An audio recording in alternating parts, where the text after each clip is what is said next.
Peace and blessings. This is Nubia I of the Blackberry Beauty Holistic Academy, Ancient African Healing for the Modern Sister. Can you tell y'all by my outfit that it is fully summertime in the Bay Area, Oakland, California? And what is going to be like 80 degrees today. And I'm going to another Juneteenth celebration. This time it's in West Oakland. I'm telling you, I am getting out. I'm going to enjoy the Bay Area. Again, as I told many people, this is our last year in California. Next year, this time, we will be moving to Durham, North Carolina, actually for temporarily, because we actually bought some property there 30 minutes away outside of Durham, but that's where we're going to park ourselves until we get approved for the loan to build the house, and then actually build the house, however long that'll take. We're going to be there, and we're looking forward to it. Oh my goodness, we are just so excited. But right now, it's all about being in the moment and living for now. So as many of you know, July 1st, Friday, starts my 4-week course, virtual course or intensive. And I'm teaching people how to fast, whether we're doing a raw food fast, liquid fast, a dry fast, a talk fast.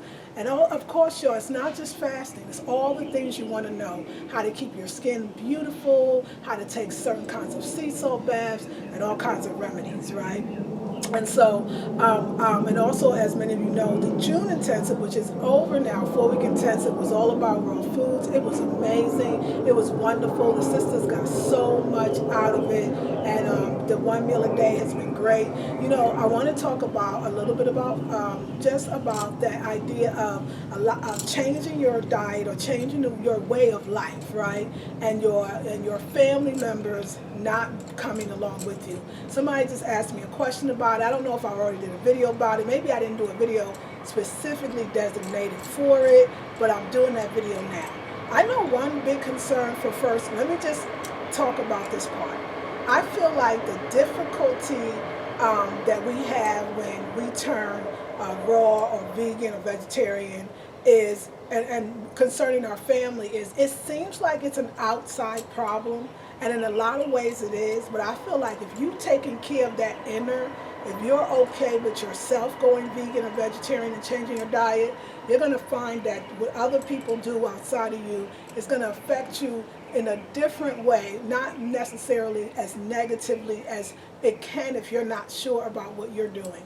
So I first want to talk about the fact that a lot of people feel like they're afraid to go raw, or they're afraid to go vegan, they're afraid to go vegetarian or they're afraid to fast even because they think they're going to lose their shape or their figure or their body. I mean, this is not just women. Men are very afraid to lose their bulk or their muscles, which a lot of men that are on a healthy diet, some of y'all don't even have muscles, but it's okay. I'm just saying, like, I understand. I know for a guy to be big and to be buff is, maybe it seems like it's a representation of your manhood.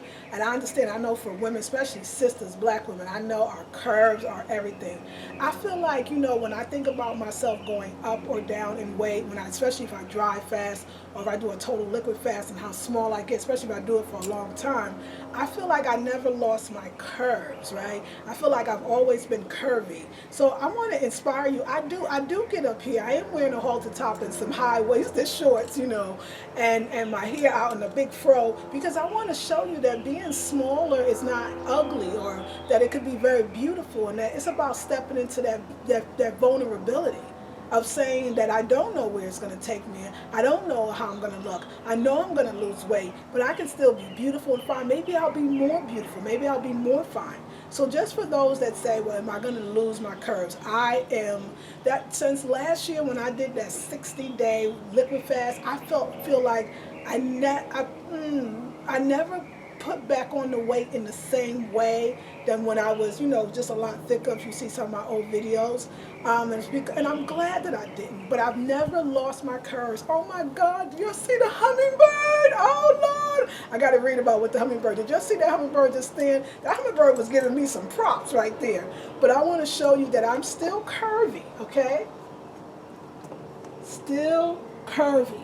The curves have not gone anywhere. If you got curves, they're going to be curvies. It's going to be less of it on the curves, less weight on the curves. And I really don't want you to make that be the reason why you don't get extremely healthy.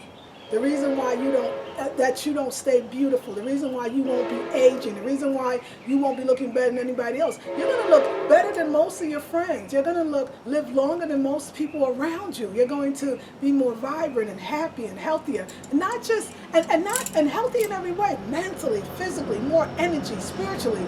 It's going to be great to go in the store and actually find clothes that can fit you and wear what you want. But more importantly, it's going to be nice that you can keep up, that you don't get tired walking up a flight of stairs, that you're not able to walk long distance, that your knees don't bother you.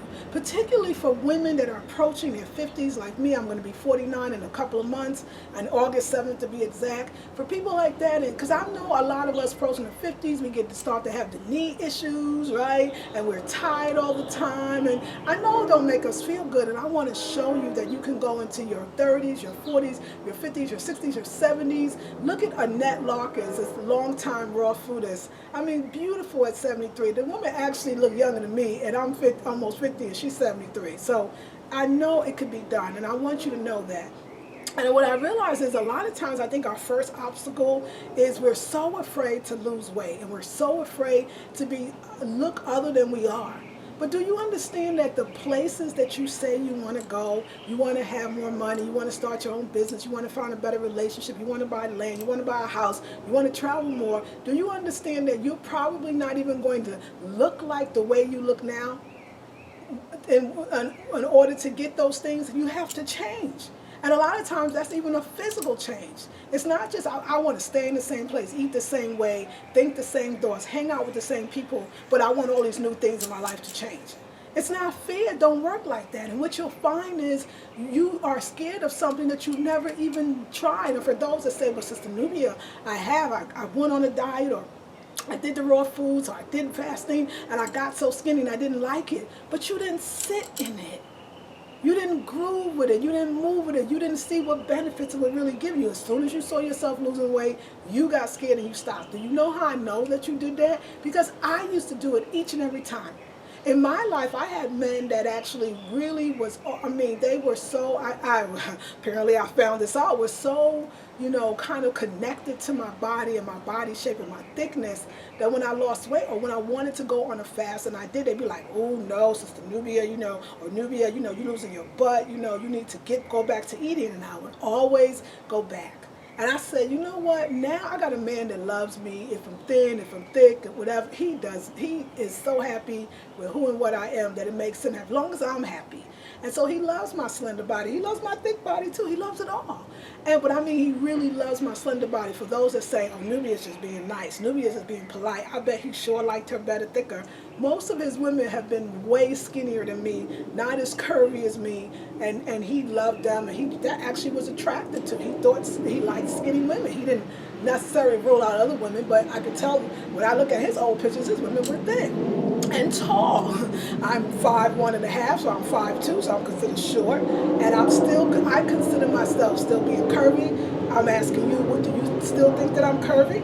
I lost a significant amount of weight. I don't know how much I weigh, but I know it's not what I used to weigh 7 years ago when I first started the raw food journey, 5 years ago, or even 3 years ago. So it's about feeling good in your own self, but I don't know, I think when you get older, you're going to get over that little losing weight thing, because I feel like when you get older, you love that you're smaller. And not because it's just the way you look, it's the way you feel, the energy, the vitality, You feel sexy and gorgeous and just sensual and alluring, and that's important, don't you think? It's how you feel. And so I think that once we get over the fact that we're not going to look the same, and we're not going to feel the same, we're not going to think the same, we're not going to want the same things, and then we're going to actually get some of the things that we actually do want because we are willing to change. We get over the fact that other people may not come with us, or other people may not come with us right away. So I got a question on my last video, and the sister really wanted to know, and I'm going to answer it. Okay, so she's with a man for I think 8-9 years, and she's changing. She's changed her way of eating, her lifestyle, everything. And her man ain't budging, y'all. He just won't come along with her. And so what do? Okay, first of all, sisters and brothers, I love you. You know I love you, and many of you have told me this yourself, and so you know I'm not lying. Sometimes when it comes to that self change, women are gonna be a little ahead of the game. You got to know that, heal a woman, heal a nation. A nation cannot rise higher than its woman. You have a very high position in this society.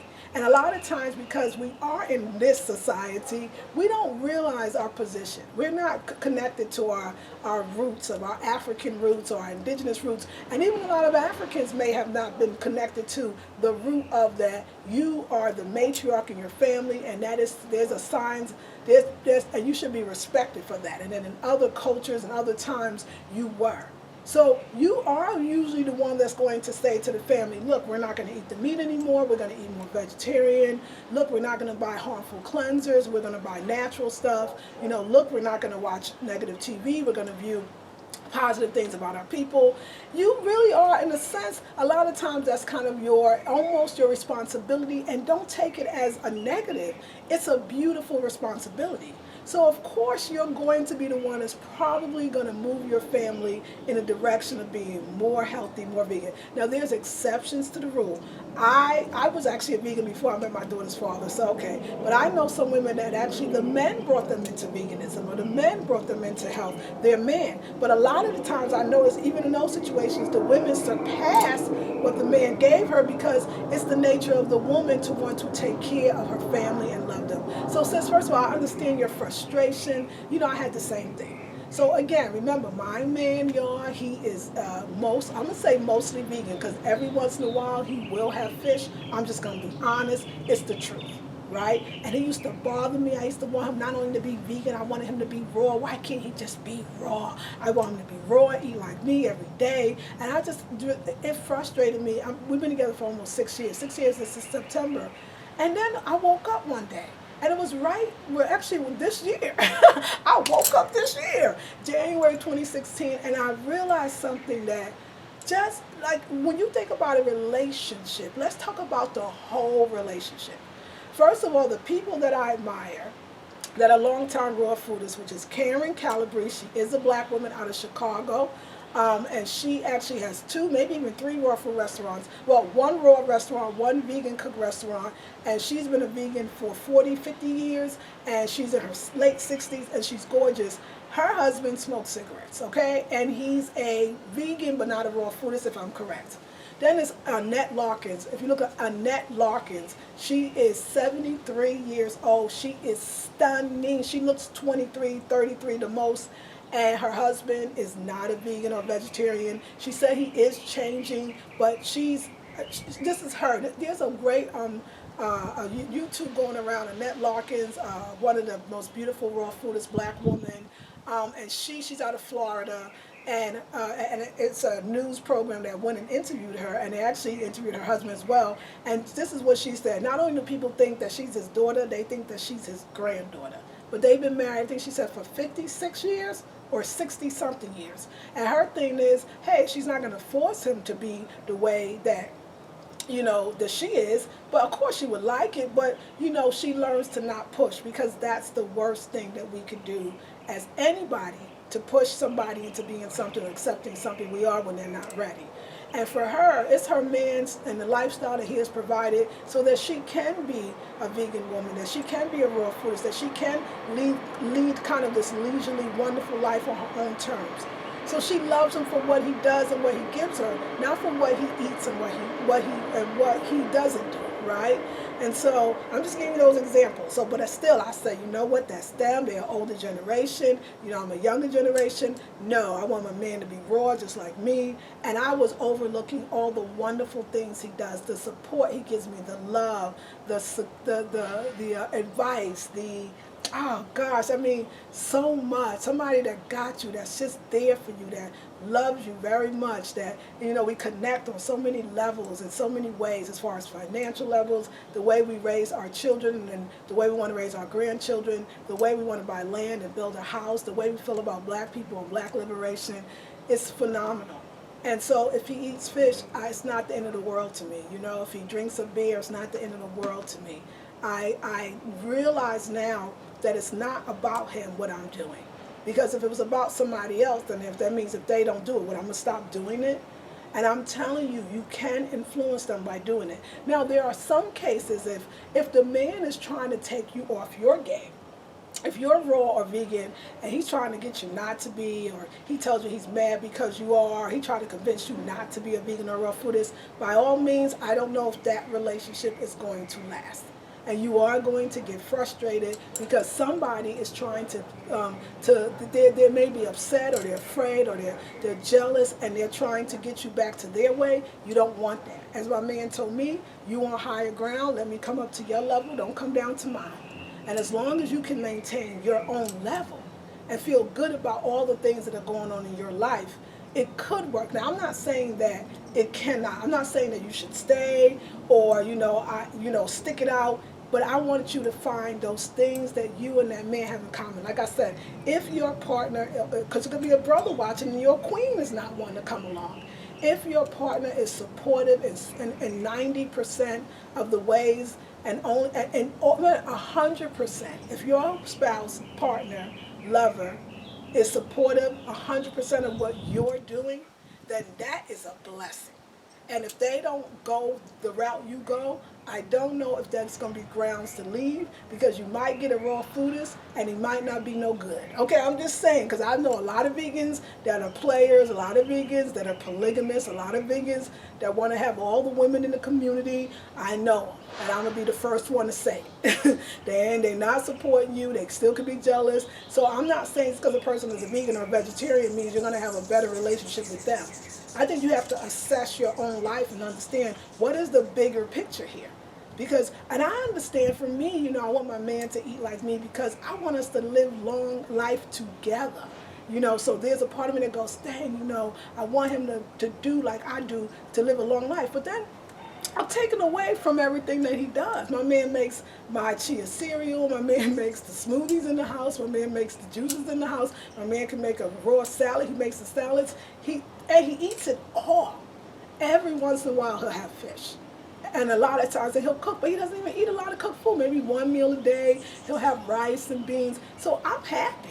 And I know you're all going to say, but Sister Nubia, yours is still coming along. What about the one that refuses, that still eats the meat, the whole bit? Now, you are right. I think if my man was still eating the same way when I met him, I don't know what kind of relationship we had, because I never had a really intimate relationship long-term with somebody that wasn't a vegetarian or vegan of some sort. So I agree with you that I think that if that person is not willing, but they're willing to support you. Again, I know Annette Larkin's husband, it was still a meat eater. But again, I saw a recent video, he's letting go of the red meat and the whole bit.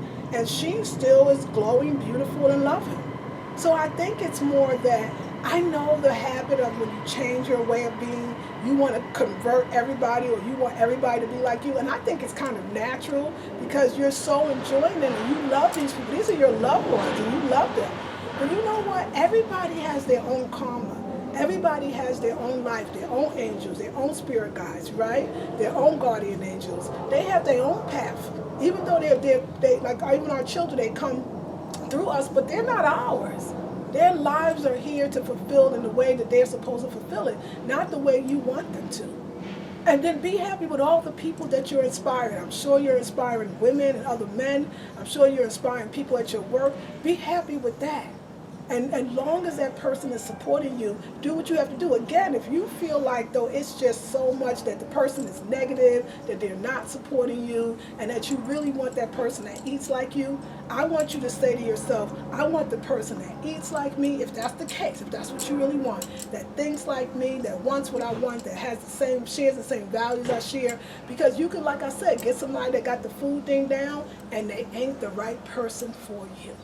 So I say focus on your own self. Focus on getting yourself together and being okay with it. Because a lot of times, I notice when our spouses or our lovers or people that we care about is not really kind of on board with us, A lot of times it's because we're not truly on board ourselves, or we're in the preliminary, the honeymoon stage of raw foods or veganism, where we just think it's so great and it's so wonderful, and we think we're going to stay this way forever, but we fall. We make well, not even mistake. We eat cooked foods. We succumb to emotional eating. So we have to be patient with ourselves. See, you thought I was going to say we have to be patient with them. No, we have to be patient with ourselves. And then the more that we can be vulnerable about our own fears, because a lot of times, our partners have fears, and just talking to them about it, explaining to them how much you love them and you want them to share the life with you. At the same time, no expectations. See, I love being the way that I am. I love being healthy, and I love eating right. But I've drank wine too much before and didn't like that. Had cooked meals before, didn't like that. That's my own stuff. One thing I can say about my man, I never see him feel guilty about anything that he does. So in a sense, if you're feeling guilty about eating raw cooked foods, if you're raw, or drinking, having an organic drink when you say you're not going to drink anymore, but your man feel good about everything that he does, then who's really happy, who's really sad? Another thing though, a lot of you will say, but no, Sister Nubia, my man don't. My man, he eats this crappy food and then he be like, oh, my stomach.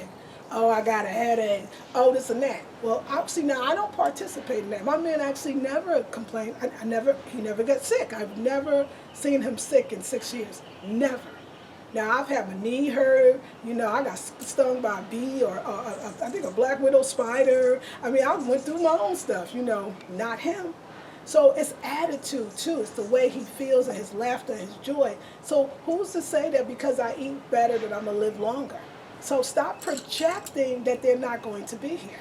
Stop projecting that they're going to die before you. Stop projecting that. No one knows. Life is the great mystery, never what it seems to be. Life is the great mystery, never what it seems to be. The only thing that I can make sure is I have fun with myself and enjoy my own life and not be dogmatic. And in that, I know my man, I know that he is not going to let himself fall too far behind me. And most men are not.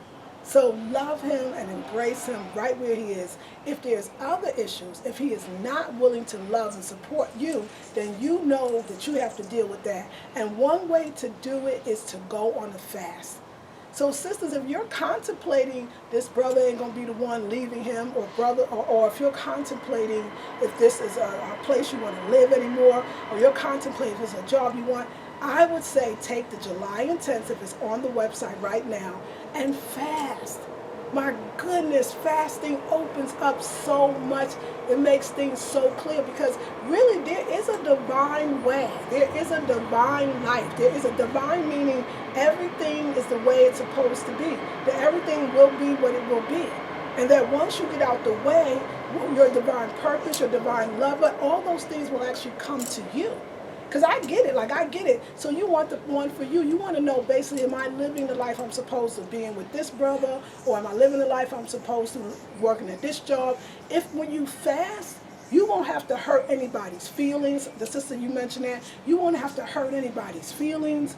You won't have to leave. You won't have to break up. You won't have to make somebody sad. Things will just end the way they're supposed to in the most divine way. When you're okay with yourself, anybody that contemplates, I go, wow, I've been in that contemplation place about somebody else. When in actuality, when I cleansed, when I did that fasting, and again, my fasting is not just you have to go with no food. You can do 1 meal a day. Look at me, 1 meal a day. I think I'm looking okay for a person who's doing 1 meal a day.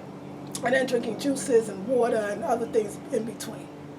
So, you can do it, but it's really, I guarantee you, if you are leaving somebody over and over again, that's not working. So why don't you get really clear and cleanse yourself and watch the universe, watch the Creator, God is doing it for you, through you. When you're fasting, you're saying, I can't handle it all. You're saying, I release, I let go. You're understanding you have no control, and you're asking for a higher power to come through you in order to help you. And so fasting is just one of the most amazing things that people can do. And I want to teach you how to keep it being part of your life. That you don't fast once a year or during the seasons. That in a sense you can do intermittent fasting where you're just eating less so you're being clear about who you are. And if that means that that relationship's going to end, that relationship's going to end. But if that relationship, or if it means the relationship's going to grow closer together, then it will. But it does really start with you and the relationship you have with yourself. So be fearless. Join the July Intensive. You're going to love it. Okay, another thing I wanted to talk about was, because August intensive is going to be at the course, and August is going to be traveling outside of your comfort zone. But I want to talk about it now. So I had a sister that said, a few people, not a lot, but over the years, when I talked about moving to North Carolina over a couple of years, people would be like, from California to North Carolina. And some of these people are people that live in North Carolina or live in North Carolina. Some are not.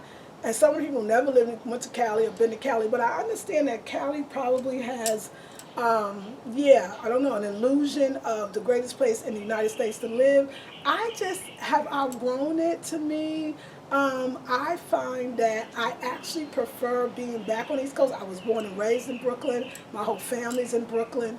And I want to tell you that sometimes you're going to make a decision and people are not going to understand it. People are going to ask you, why would you want to leave here to go there? And you're going to stay paralyzed and stuck knowing that your spirit is calling you to move somewhere else. So California, can I afford the house and land in California the way we are in North Carolina? Absolutely not. To me, the weather's pretty moderate. I know that it does snow. It ain't New York, y'all. I can deal with it.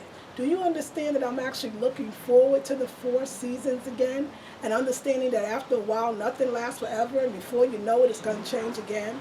Another thing, too, is living and moving and living in another place when you're self-employed is a lot different than living and moving in another place when you're working. I don't have to really drive in traffic when I get there. I don't have to, work a job, a regular job. I'm working for myself, from my own home, from my 18.5 acres of land in the house that me and my husband are going to build, and the blessings that's going to come from that. Another thing is too, y'all, I want to meet new people. I want to have, really good girlfriends and good one-on-one relationships with females, and I want to meet those new people and new opportunities. And I want to learn more of the things I didn't know about before. I want to know more about black political system, and I want to be able also on the East Coast to travel to D.C. or New York or Baltimore or even to fly to Africa. I want to be in a place where I'm closer to more people that look like me. California is I don't call it the blackest state, you know what I'm saying? And I don't call this whole coast the blackest coast. So for me, the work that I do, I want to be around the people that look like me, and I want to eat in vegan restaurants that black people own, and I want to have that experience of being with my own culture. It's almost like anybody that may have left their culture, whether it's somebody in, Burkina Faso or somebody in, Mexico City, Mexico, that realize that they've moved from their country and they've been in another land for so long, and something is calling them to come back home. They miss their roots, they miss who they are, they miss their own culture, and they want to go back to that. Yes, the sun shines here, but North Carolina's probably, I looked at the weather, it's 10 degrees to 20 degrees warmer. Some days Carolina is warmer than California. It's a great place it's a great agricultural land. I can grow my own food, but a lot of food does still grow in the South. So lots of organic fruits and vegetables, outdoor space and being in nature, because these are the things I'm telling you that's important to me. All the nature I want on my own land, ability to have parties and get-togethers, to build a retreat, something that I'm not going to be able to do here. I'm just not attached to it, and I get it, y'all. Everybody will have that wake-up call when you wake up one day and you realize, I'm just not in love anymore. And it's not in love with another person. I'm not in love with California anymore. I feel like my body's here, but my spirit is already gone. And I've been feeling like this for so many years. And it's going to be people that's going to question why you want to move from there to there and not really understanding. It's about who you are right here, not the place sometimes. You've grown, and when you grow, like I keep telling y'all, just like when you fast or you go vegan or raw, you're going to lose weight. Well, you might actually not like the same place you used to like because it doesn't resonate with you anymore.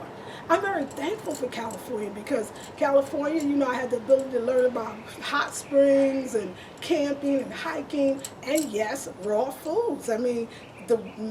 my living, even making beauty products, my whole life becoming a vegan, vegetarian, it all started here. Having my baby natural birth here, I learned those things and I can take those with me. They are with me forever. I'm very thankful and happy to have been in California, but y'all, it don't excite me at all. Okay, I'm done. It was like, I remember, like I said, I remember before going to Trinidad, I used to think, wow, living on an island, that's got to be the ish. I could live on an island for the rest of my life. This is me before I went to the island, any island.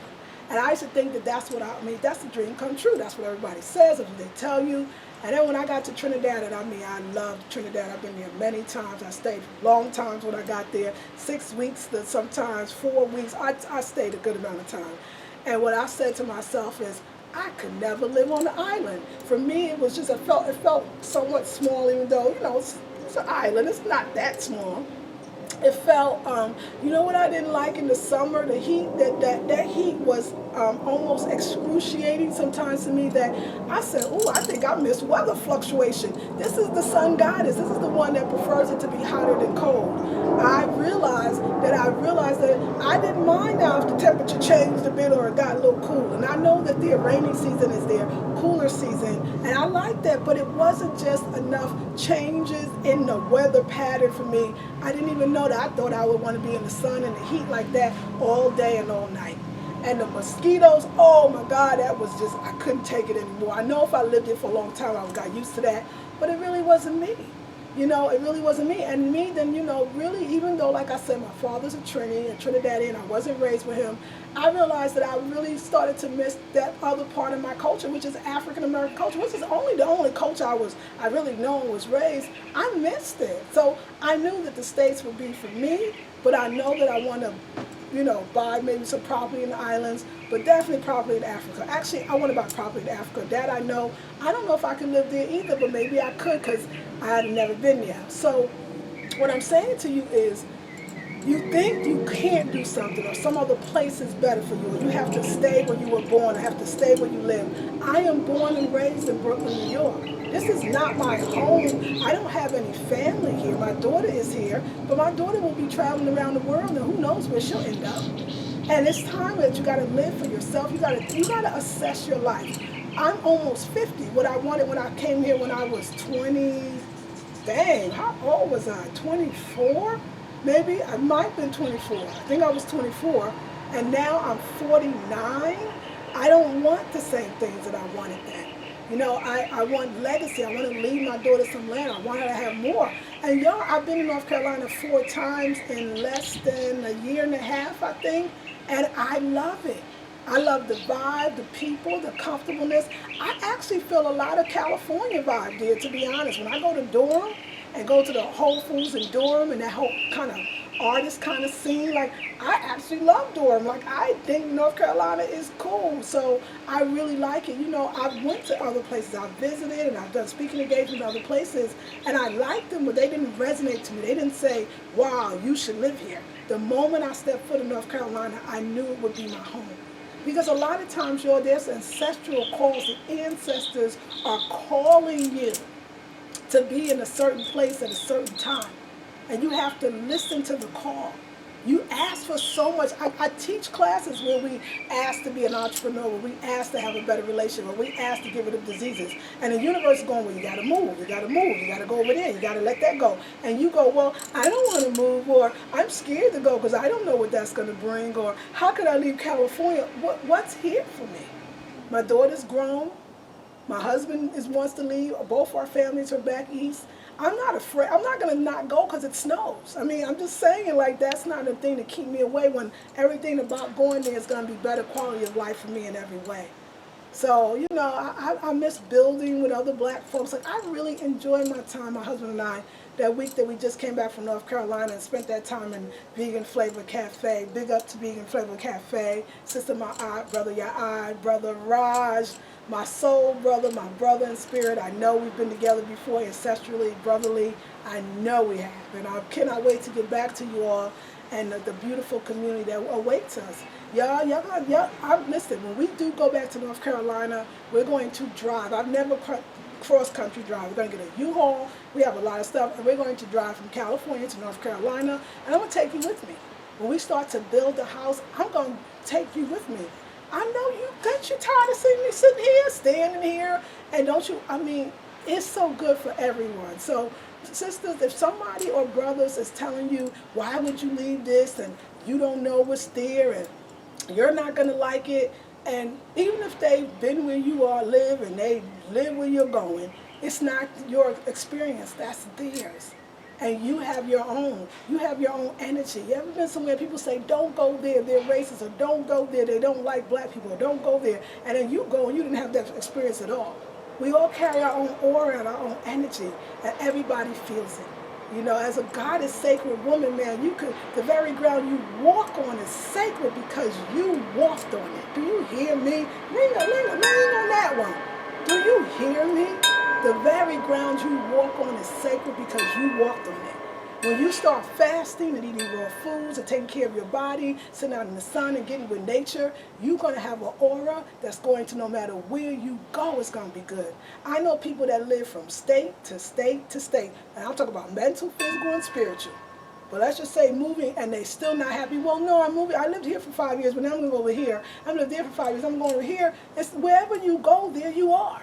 So it's you. Once you get yourself cleansed, once you do that fasting, once you release and let go, then the universe will take you to the perfect place, and you don't have to wander around unless you enjoy wandering, because there's nothing wrong with that if that's what you want to do.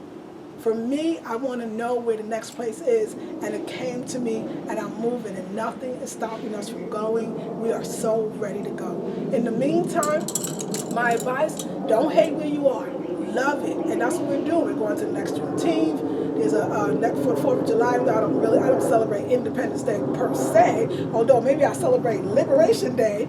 But I'm going to either go to a friend's house that's having a gathering, or there's a big thing going on in Oakland called BAM Festival. I think I'm gonna go to the sister's house though. She has a big pool. It's a lot of great people, and it's people that I came up with in California, grew up with in a sense, since I got here, and I really want to see them before I leave. I'm just connecting and loving and being happy. And I'm telling you, the eating well, the fasting, all of it, it's just a dream come true. So if you want to make choice, if you're about to move and you don't know, if you're afraid in any way, I invite you to come into the Fasting 101 Intensive that starts next Friday, July 1st. And it's on the website. It's $97 for 4 weeks, and you get so much.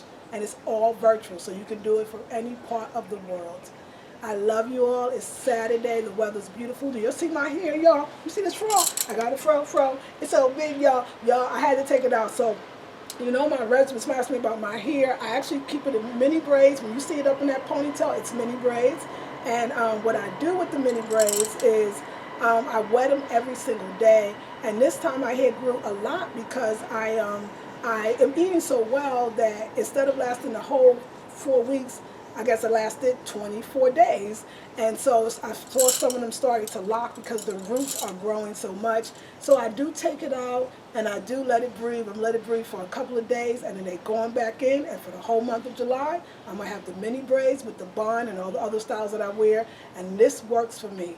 And I'm loving this. If you want your hair to grow, you know, I'm getting closer to 50. Our hair, you know, most 50-year women here, we have issues. Our hair starts to fall out or it starts to thin, and it doesn't grow. And mine is definitely growing, and so can yours. I look forward to seeing you in the next intensive. If you have questions or video ideas, I know people ask. I have no problem doing a video based on what you're asked. I probably can't get to everybody, but I'm doing my best. Oh, I know somebody wanted me to talk about skincare. I'll talk about that in the next video, my regimen and what I do. But if you come into the Fasting Intensive, I will do more than talk about it. I'll show you. I love you all with all my heart. This is Nubia I of the Blackberry Beauty Holistic Academy, ancient African healing for the modern sister. Peace and blessings.